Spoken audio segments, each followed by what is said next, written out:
This is technically the first series ever where Joe's not going to be a part of it whatsoever. This is just going to be me and you.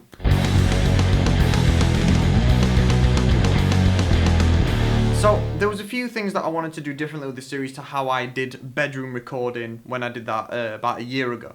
See, that was a series where I just kind of wanted to teach the basics of recording, like what an EQ was, what a compressor was, how to mix, that kind of thing. And this time, I don't really want to do that. If you want to learn those things, if you want to learn the very basics of recording, I'll link up there to that series. But what I want to do differently this time, and it is going to be quite a big change, I think, because the formatting is going to be very, very different, is I want to kind of just do tips, like recording tips. And I want to do this specific video, this first video, I was going to do it as, let's record a demo. And I was going to just take you through the process of how I would record a demo, because I demo songs all the time. If I ever write a song, I always demo it. In fact, generally, I use demoing as a writing technique. I physically record everything in to write, and that is what I want to do today. Rather than show you the technique that I use for demoing, I'm just going to show you how you can use recording to help you write better songs. Imagine you're just sat playing guitar.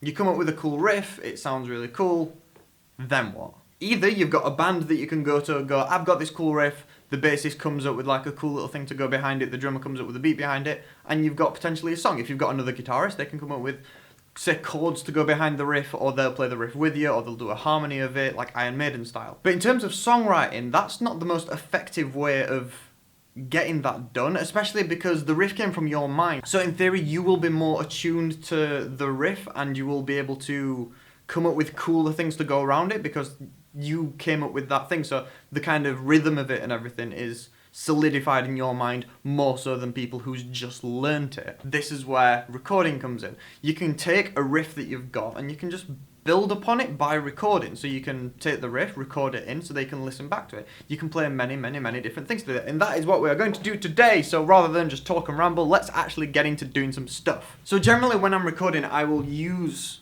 this, which is an audio interface, which is just, it's got like a input where you can plug in either a guitar jack, which looks like this, which is just what it goes into a guitar, that, or you can use a XLR, which looks a little bit more, where it looks a little bit more like that, bigger cable. It balances the signals. Because this is only for a demo, it doesn't really matter what mic you're using, but like I'm using an SM58, which you can get for like £50, like that might be like $70. The pound's gone, Brexit. Any mic will work for this just because it's demoing, so it doesn't really matter. It's worth saying, don't release your demo. So if you've got a mic and you are micing up your amp, this is where my speaker is. I have two speakers in this cab.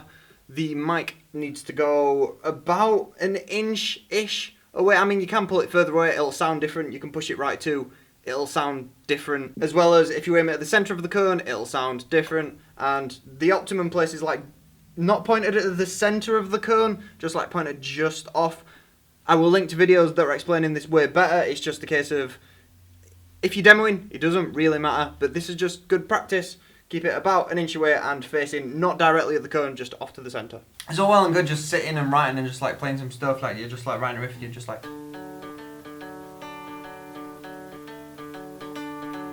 It's all well and good doing all that kind of stuff, but then what? You need to become an effective songwriter and to really think about songs as a whole rather than just thinking about how your instrument is going to play a certain thing. Writing an entire song and writing every single part of the song is kind of an important process. So, if you have Pro Tools, or you have Logic, or you have Cubase, or you have other things like Fruity Loops, or Reaper, there are loads of different things, and I went into all of them, or a lot of them in the original video that I made, a lot of which you can get for free using sketchy methods. Let's say I've already written a riff. Let's use the riff that I used earlier, so something like that. Let's just use something like that, which sounds alright. So to set up any kind of session or anything, especially if you're going to be using drums, because obviously I don't actually have a kit set up. That's a kick drum that's got no kit attached to it, and that's a tom drum, which should be, it doesn't matter. You need to kind of know what speed the song is at. If you look here, we have 120 BPM, so if I turn the click on and hit play, we get a speed. The speed is 120 BPM, which is beats per minute. Beats per minute is how many beats there are in a minute. So if there's 120, that's 2 beats per second. So the best thing, I guess, to do is to do the click and then play it to that click. If it works, it's the right thing. If not, it might need to be quicker or slower. So let's try it.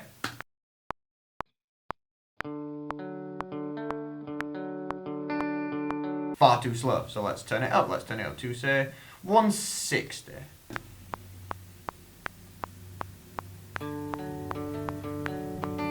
So I'm gonna I'm not 100% happy with this, so I'll have a little mess around. I'll get the kind of riff that I kind of want to do, and then I will record that in, and then we'll jump to the next phase. Okay, so what I think I'm gonna do after messing around for a little bit is I'm gonna just bump it up to maybe 170. I just feel as though it's not actually just quick enough. Okay, I'm gonna bump it up to 175.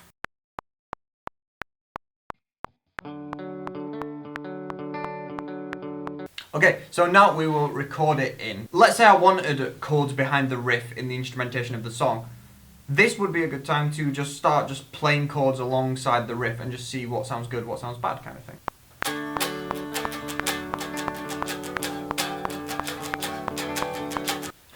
Okay, so this is where I've kind of got the chords down. I'm just going from D to B minor to G to A.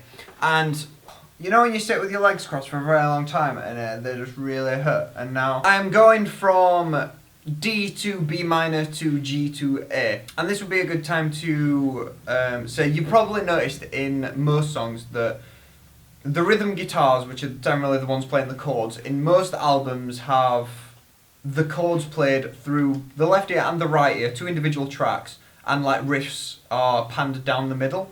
I'm going to do that because it's generally, I guess, just good practice to kind of do your demos like how a final track would sound, even though it's obviously not very final. So I've got, as much as I've got some chords down, I'm going to record another set of those chords so I can pan one to the left and one to the right.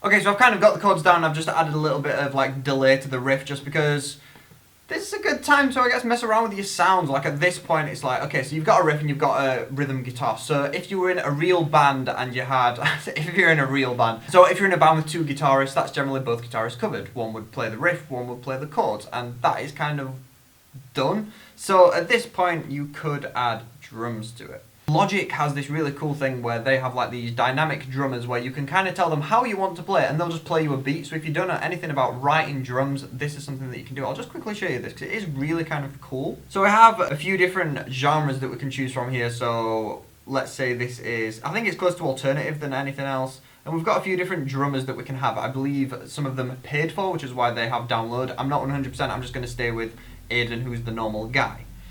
So these are a few different like presets that you can have, which involve, if you look down here, it changes what the drummer is playing with. So you can say, I only want him to use kick, snare, and cymbals. So let's say, there, kick, snare, cymbals. I'll just kind of mess around with this and try and come up with a cool beat, I guess.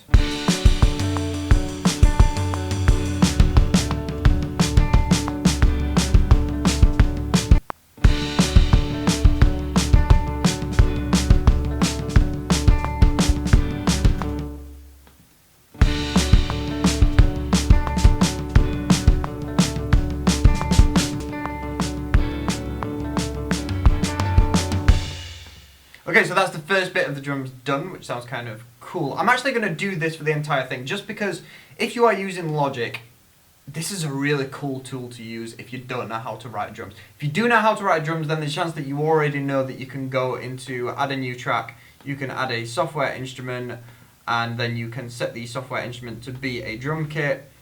Then you can go into here and load up, at which point you can load up the piano roll and you can use essentially a keyboard to write in the drums. I'm not going to show you how to do that today. I will do a video on that at some point where I actually teach you, if you aren't a drummer and you just play guitar or bass or you just sing, I will teach you how to write for drums in a really basic way so that when you are writing a song you can add drums to it. But for now, let's go with Logic's own drummer. So I've got this little build-up thing set up, so I'm going to go over to where the riff gets a little bit bigger and I'm going to tell him to just go to, say, cymbals.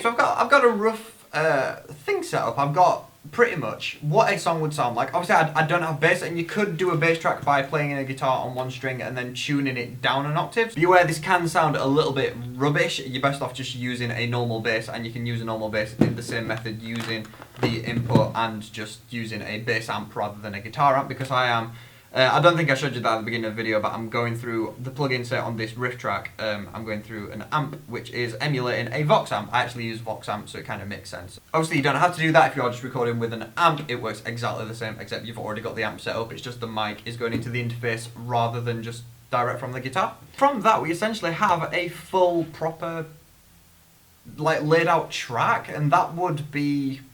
If you carried on from that, if you took this section, listened to it, and then gone, okay, so where should the verse go from this? That's a way more interesting way of going from section to section when you're writing a song than just playing that intro riff, just the...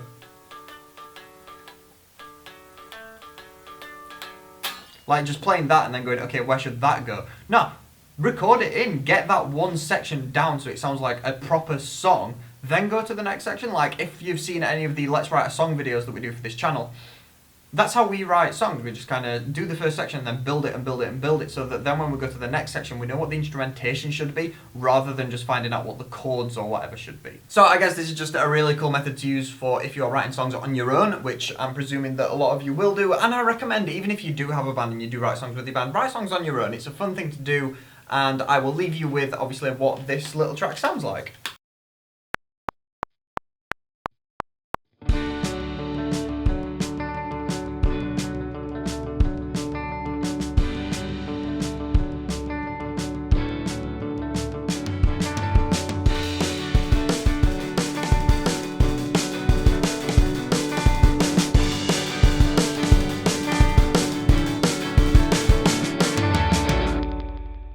So because this is the first video in this series and it's the first ever Wednesday video that we've ever done, I kind of want some feedback. I want to know what you think of this series, and obviously this is only one video and I plan to change up the format in a little bit.